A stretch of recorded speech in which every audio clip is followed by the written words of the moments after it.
Hi, everybody. I'm sorry we're late. I had some technical difficulties over here. I hope everybody's having a great afternoon on on the eve of Hanukkah. If people can't hear me, please send. I was having problems with with the voice and with setting up the broadcast here. So please let me know or send an email to Romamu. Let them know if you can't hear me now. But today's the day before Hanukkah. Erev Hanukkah tonight is the first light, and so we're going to be continuing to learn. As of right now, I can see that there's nobody actually online yet, so maybe this will become recorded for later on. It could also be that because we were 6 minutes late, hopefully people will come back on. We began last week with the first chapter of the Mesilat Yesharim, and we finished the Hakdama. We finished the introduction. So begin with a kavanah, with an intention that this is for the sake of healing and for the sake of the ilui of the neshama, for the elevation of the souls of Laurel Barwick and Heather Kong, and for others in the community this year who are in need of healing as well. That this learning will be for them. Yisod HaChasidut v'shosh avodah tmima is that beginning last week of the famous first line in the first chapter, Perek Aleph, Yisod HaChasidut, the foundation of saintliness, v'shorish avodat mima, and the root of perfection in the service of the source.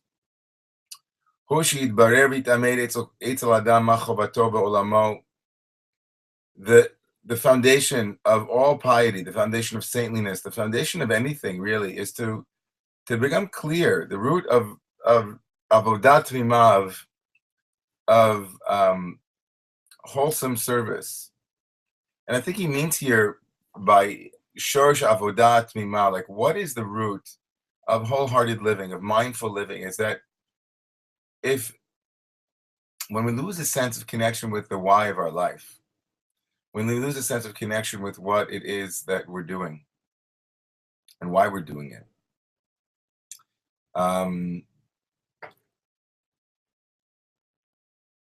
things get stale and dry very quickly.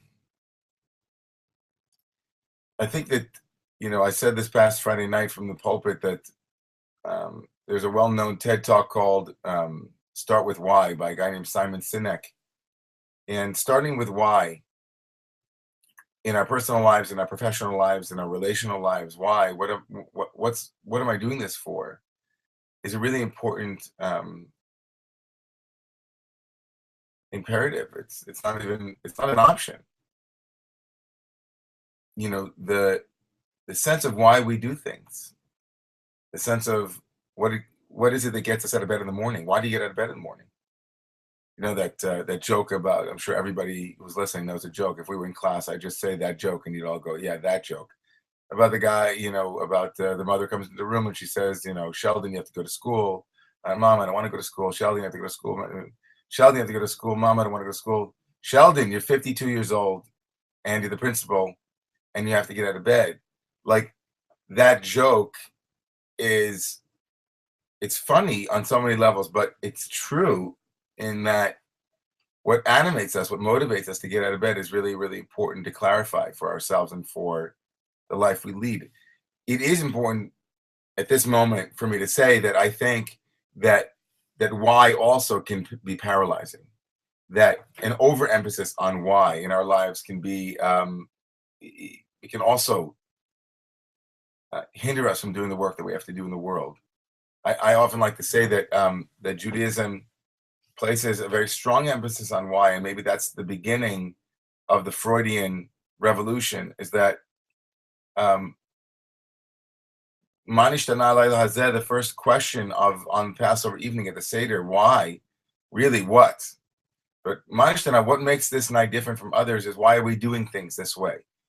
Why are we here? Why are we doing this? And that core question, which it animated Buddhism as well. Why is there suffering? Why is there suffering? What are the nature, the root of suffering? We might say that this is what's your narrative? What's your story? There was a teacher who used to speak a lot about stories and about finding your story. What is your story? So for the 8 viewers that are out there, I wish I could see each of you. The question is, what's your story? What animates your life? What is it? What's the why for that you're living for right now? And philosophically, there have always been different schools as to what is it that ultimately we want as human beings. What is the ultimate why of our life? What motivates us? Do we want honor? Do we want connection? Do we want love? Do we want prestige? Do we want power? If you're Nietzsche, right? If you want, what animates you? Why are you here? And the Ramchal, the author of this book, Moshe Chaim Luzzatto, the Ramchal, has a very particular um, answer to the question, what is it that is the foundation of saintliness and the source of wholesome life, wholesome service? And it's rooted in Kabbalah, and it's rooted in the tradition of Judaism. It's rooted within Chazal, within the rabbi's own perspective on why human beings are here in the world. But that question is certainly an interesting place for the Ramchal to begin, because his audience, again, are Jews. And one would imagine that the Ramchal, as I said last week, wouldn't have to make an argument or come up with a very deep reason for being here. We're here to serve God. And that would be, you're here to be Jewish. You're here to be someone who is obedient. You're here to be an obedient Jew, to be an observant Jew. You're here to follow the rules, and you're here to, right? But for the Ramchal, and certainly that milieu that he lived in, and certainly as a mystic, the only real reason for being, as I'll say in a moment, is to unite once again with the source, to become identified once again with the source, to be godlike, right? That's the only real reason.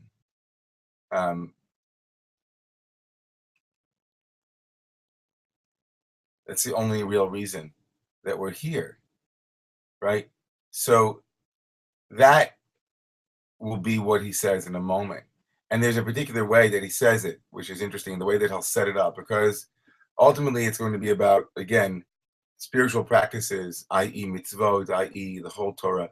And for those of you who are not familiar with this approach to why lead a Jewish life, or why lead a Jewish spiritual life, or why lead an observant life, it's a very interesting approach. We'll see this in a second.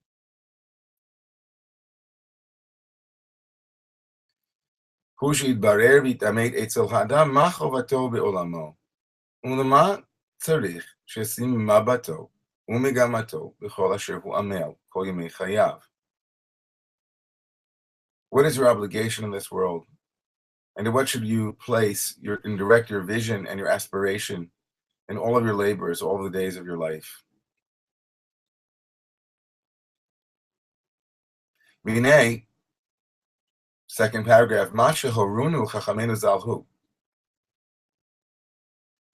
Our sages of blessed memory have taught us, she'adam lo nivra ela lit'aneg el Hashem v'lehanot miziv shechinato. Our sages have said something fantastic, that human beings were created for the sole purpose of rejoicing in God. Lit'aneg al Hashem. It's really much more than rejoicing. Oneg is pleasure. And I think that he's playing here off of the Sefer Yetzirah, the book of formation, when he says, where it says there that there's nothing greater than pleasure, the pleasure of the divine. Yitanagta al Adonai is also a play on the verses in Isaiah that talk about the oneg of Shabbat, and also the oneg of God, that God is a delicacy. God is a delicacy. That God is a dish. That for the Ramchal, he begins by saying that in the rabbinic literature, that we were created li'taneg el Hashem v'lehanot miziv shechinato, means to have a hana'ah, to have pleasure from the radiance of the divine presence, means that we are human beings having a spiritual experience, or spiritual beings having a human experience, I should say, right? That's that well-known catchphrase. We are human beings having we are spiritual beings having a human experience. That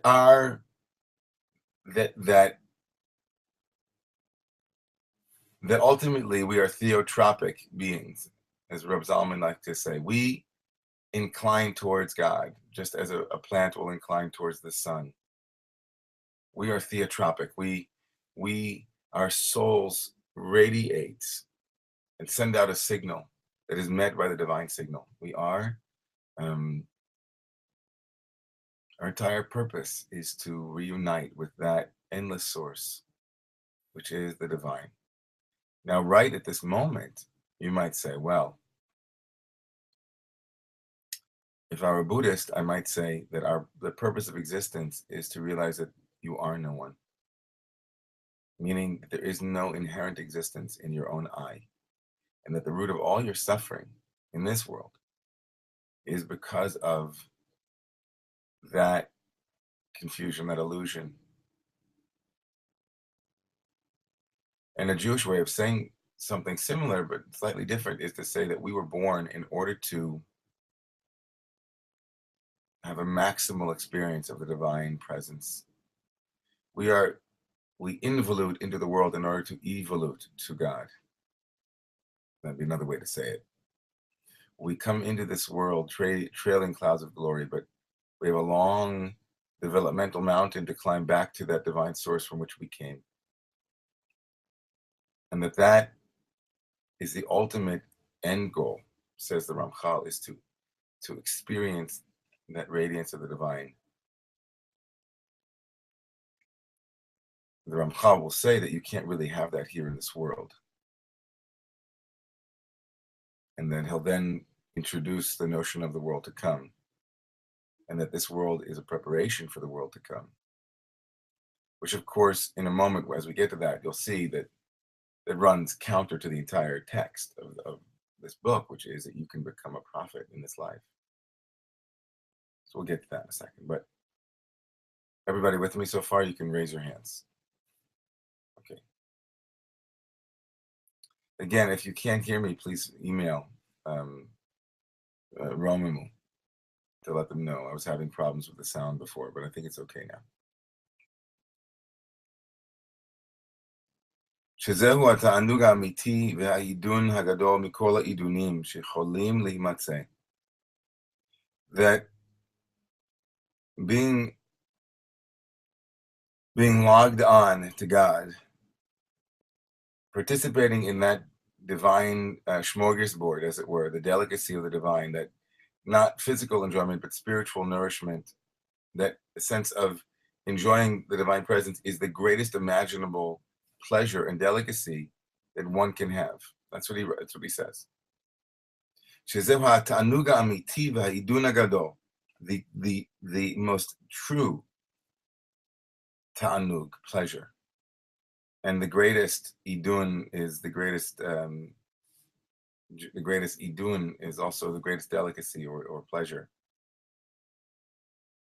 More than power, more than sex, more than prestige and honor, more than celebrity, more than compliments, more than, I don't know,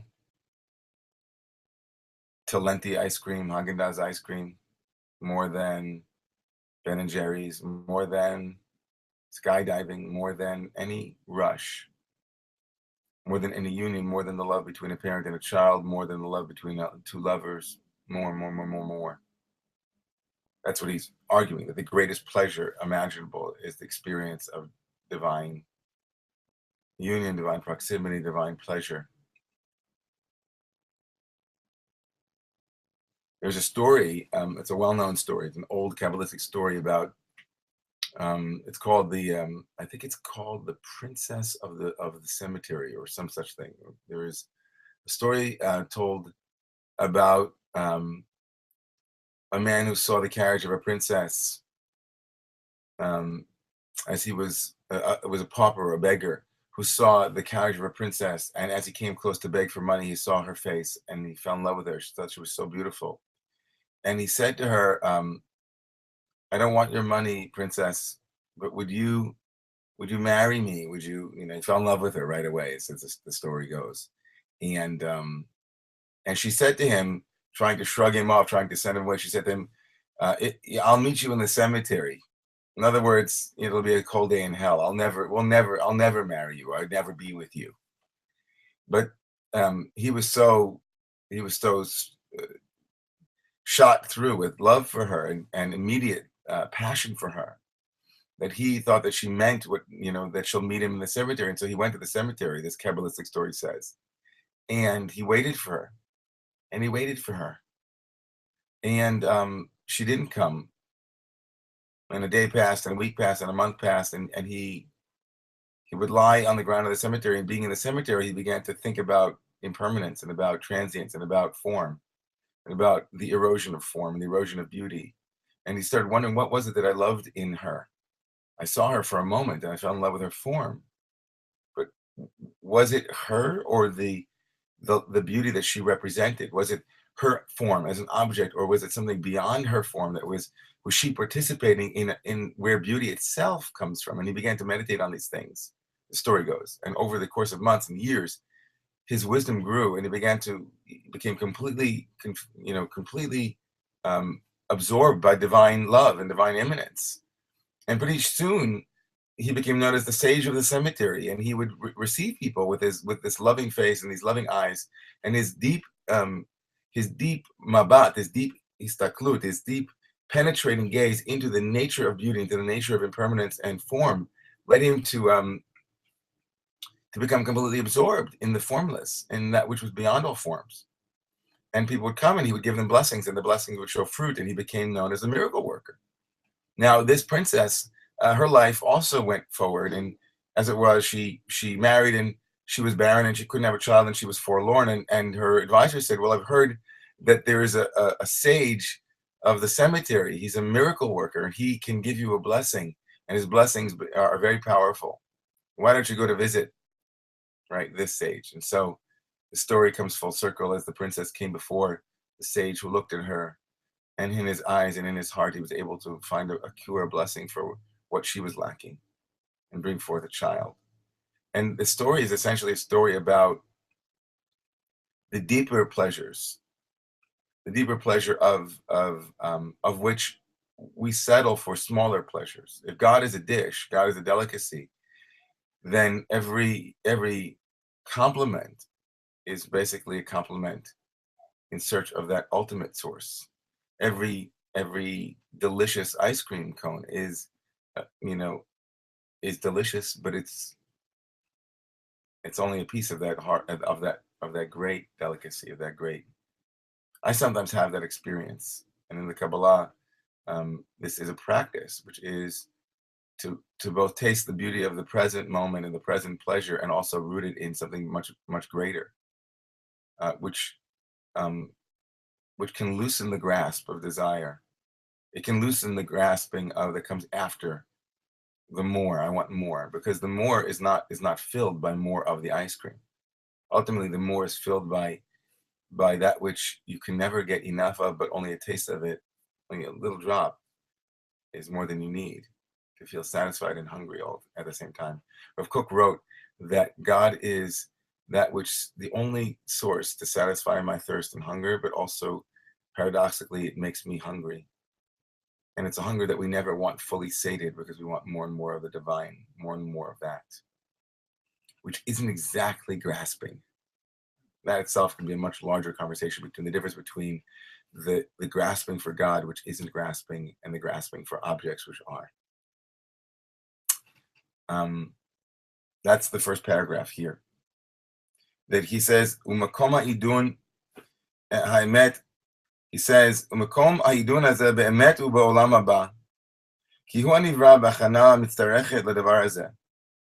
He says, listen, let me introduce you to an idea that has very deep Jewish roots. There's a world to come. And that world to come, meaning not this world, but some would call it heaven, but another plane of existence. Might be called it a bardo if you're a Buddhist. That other reality after our physical death is the place where we, that has been prepared, as it were, created, as it were, for us to reap the benefits of the work here in this world. So for the Ramchal, there is a world to come, a spiritual world, which will be a place where we will have um, a deeper a possibility of logging on. It'll be easier to get a signal. It'll be, right, all of those metaphors. But don't forget, as I said, we're going to discuss, don't forget that the Ramchal is writing a book about how to achieve that divine closeness here in this world. So even though he will argue in a moment that we need to have the other world, which will be a purely spiritual world, and this physical world, and this physical world will act as a means to achieving that divine closeness, it's not as clear as that, right? There is a way to live heavenly days right here in this world. There's a way to become more and more transparent to the divine, more and more available to experience Olam Haba right here. Olam Haba, meaning the world, Olam Haba, that is to come, can be Olam Haba, the world that is coming here over and over again. It is always present, as the Zohar says. It's Alma De'atevakamed, it's this world here, right? The implicate order, not the explicate order. Says the Ramchal, כי הוא הנברא בהכנה מצטרך לדבר הזה, אך הדרך כדי להגיע אל מחוז חפצנו זה העולם. והוא מה שאמרו זיכרונם לברכה, העולם הזה דומה לפרוזדור בפני העולם הבא.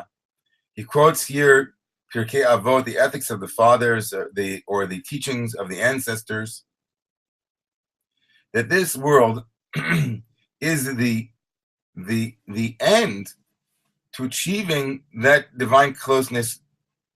And the quote from Pirkei Avot is, this world is like a frosdor, like a corridor, not a Hebrew word, frosdor, b'fnei olam haba. It is a corridor to the world to come.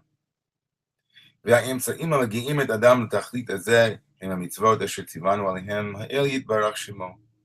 ומקום עשיית המצוות הוא רק עולם הזה. Now he begins to unpack a very traditional but also Kabbalistic understanding of what spiritual practices called mitzvot are and how they work towards achieving this pleasure of the divine in the world to come. It says the emtsa'im hamagi'im, the means that are at our disposal are the mitzvot that God has commanded us, he says. And the place to do mitzvot is only in this world. We in this world have been preciously incarnated, right? That would be a Buddhist way of saying what a miracle it is that you came back, or that you're here, because only incarnation itself can be the means towards liberation, towards realization, a precious birth. This world, in our language, in the language of Judaism, is this world, Olam Hazed, this world, Olam, world, Hazed. This world is a place where we can do the work. Can't do the work in the world to come. Can't do the work in the bardos. We do the work here. The work of raising consciousness, the work of purifying our awareness, the work of opening our hearts. The mitzvot that we do, keeping Shabbat and praying and doing goodness to others.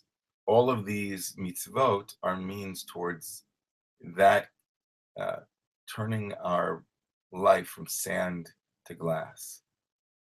Taking chol, which is sand or secular, and refining it to such a degree that it becomes a mar'ah, becomes a mirror for divine transparency.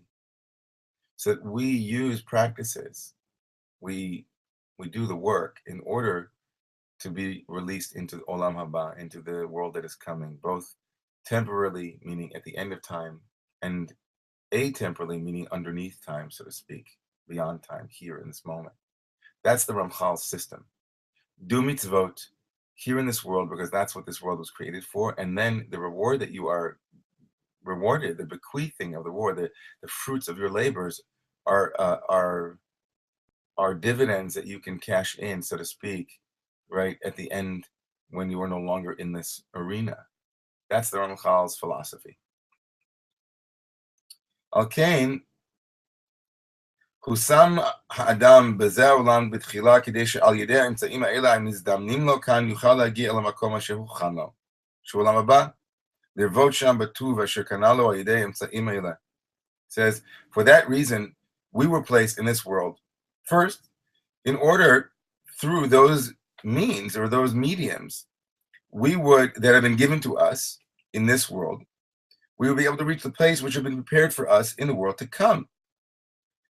Lirvot sham batuv is so beautiful, to be sated with the goodness which we acquire through those means. Lirvot, kosi revaya. We can be sated, we can drink, right, in the world to come if we've prepared ourselves here in this world for that world. This is the deeper meaning, he says, of what the rabbi said in Masachet Eruvin. Hayom lasotam u'machar lekabel scharam. Today, right, perform the mitzvot, and tomorrow receive the reward. Okay. Now, Hayom lasotam u'machar lekabel scharam. Today and tomorrow. Today and tomorrow to do the work. Today and tomorrow. Today is the day. There is no other day in which to return, to remember, to practice, to be mindful, to wake up. Today, in this incarnation, in this lifetime. And not to say, I'll do it some other day, some other lifetime. I'll wake up when and where. The sense of carpe diem, grab the day, seize the day, seize life, right? To really say, it's chaim yina machazikim ba, that it is, it's up to me to do this work, because this is the work of this world. This world is not an easy place per se, but to appreciate the beauty and the gift of a precious incarnation is to recognize that in this life, we don't often experience the fruits of our work. We don't often see immediate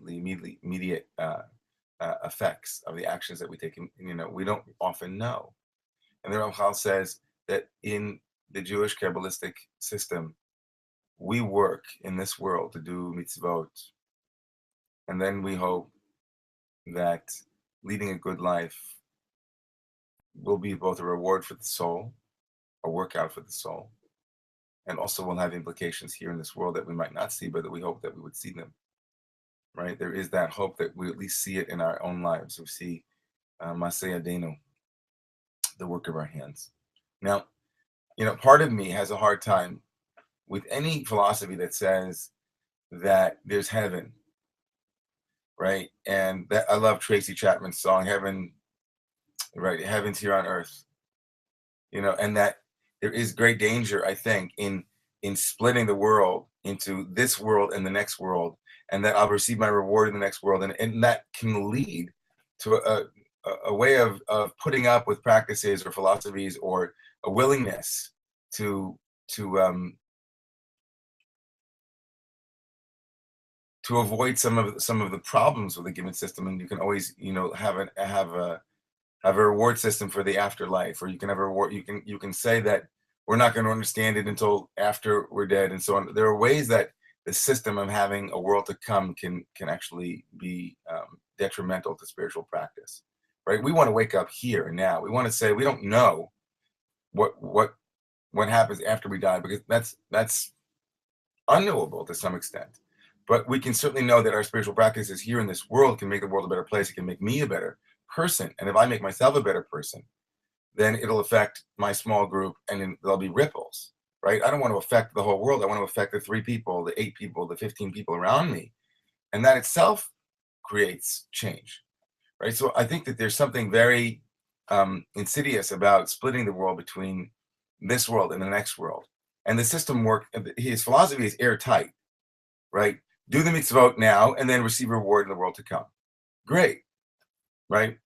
There's always been an aversion amongst the rabbis to say that there's a direct connection between being rewarded in this world and doing mitzvot and keeping the Torah, right?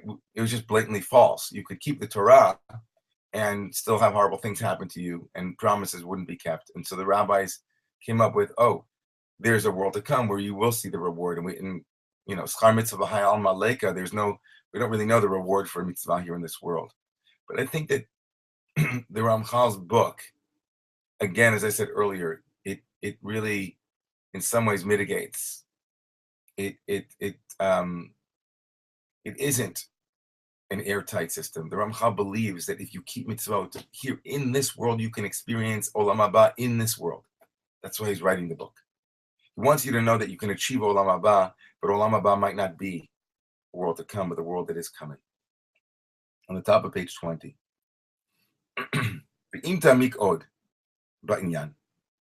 We're going to come to a close with the next a couple of lines.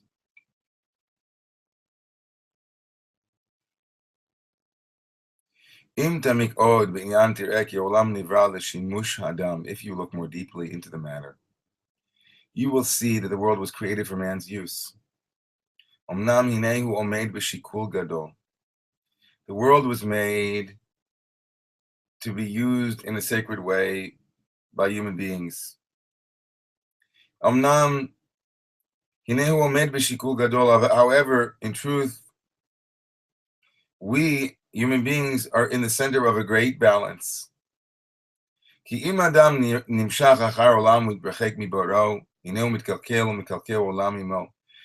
human beings are drawn towards the ego, towards matter, towards the world as a flat land that has no depth, right? That there's no sacred quality to this universe, then the world, we will become ourselves destroyed, and we will destroy the world. But if human beings have humility, if we control ourselves, if we have self-ownership, and we stay nidbak, connected to the source of the sacred quality of creation, and we use the world, and the world is serving us, and we thank the world for its sacred service, right? The world becomes in some way a support for the greater evolution of consciousness, which we are lucky enough to be at the growing edge of. He is then, we elevate ourselves, and the world itself will be elevated, which is a Kabbalistic notion. It's a beautiful Kabbalistic notion, is that human beings, the reason that we have been not the reason, but the gift of consciousness, the gift of being incarnate as evolutionarily more advanced or more complex than other elements of creation, is what is can allow us to lift up creation itself through our own evolution, through our own higher or more advanced or more developed level of awareness. That is a fundamental tenet of Chazal, of Kabbalah, of Jewish thought and Jewish mysticism, is that human beings, when we eat something that is inanimate, we are actually elevating it spiritually, right? This, of course, can have, in the Kabbalah, they had no problem saying that when you eat meat, you're elevating the soul, the nefesh of an animal. I would have, that's a larger conversation about where the limits of that philosophical approach are. Right? One can imagine a whole manner of distortions of that teaching, where human beings use the world and elevate it that way. But what the Ramchal is saying, that the world is an arena which we can either be in sacred relationship with, and that elevates the world and elevates us, or we ourselves can distance ourselves from our sacred source, imagine ourselves to be isolated egos, and then treat the world as a bunch of its as well. We flatland the world. There's no depth to human beings, and there's no depth to the world. And then we just use the world in whatever way we want. We instrumentalize it. It's an it. And so am I. So when I'm an it, I it the rest of the world. But when I'm in an I-thou relationship with myself and with the world, then there's a sacred responsibility of covenantal connection. That's what Ramchal ends this afternoon's soul food with that intention on page 20. We'll finish this paragraph when we meet. I'm not sure if we're meeting next week or not. And I think some of you, just to let you know, there are 9 people on. I don't know how many other people are going to watch this, but we're trying to teach this in a shorter amount of time, because I recognize that for many of you, it is actually a lunch hour, and the half hour is a kind of a maximal amount. And so we're going to try to begin at 1 and end at 1:30, or today we begin at 1:10 and we'll kind of finish now at 1:40. I want to bless all of you who are watching and all of those who do watch this at some point.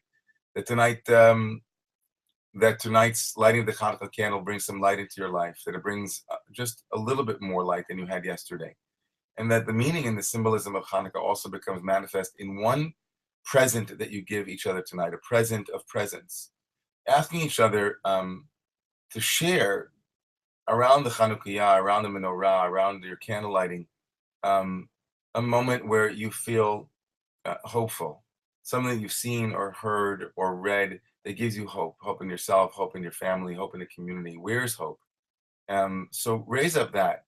And every night for the next 7 nights after tonight, the entire 8-day holiday of Hanukkah, to exchange presents, fine, but to be in presence with each other, saying to each other, share with me your hopes, your dreams. What were your commitments on Yom Kippur, and what are you remembering so that you can go forward into the year? I wish everybody a Chatima Tova, a good sealing of the high holiday period this next 8 days. I look forward to seeing you on Thursday night for our Hanukkah party. I wish everybody Chag Urim Sameach, a Freilich Hanukkah, a happy Hanukkah, much love, and many blessings.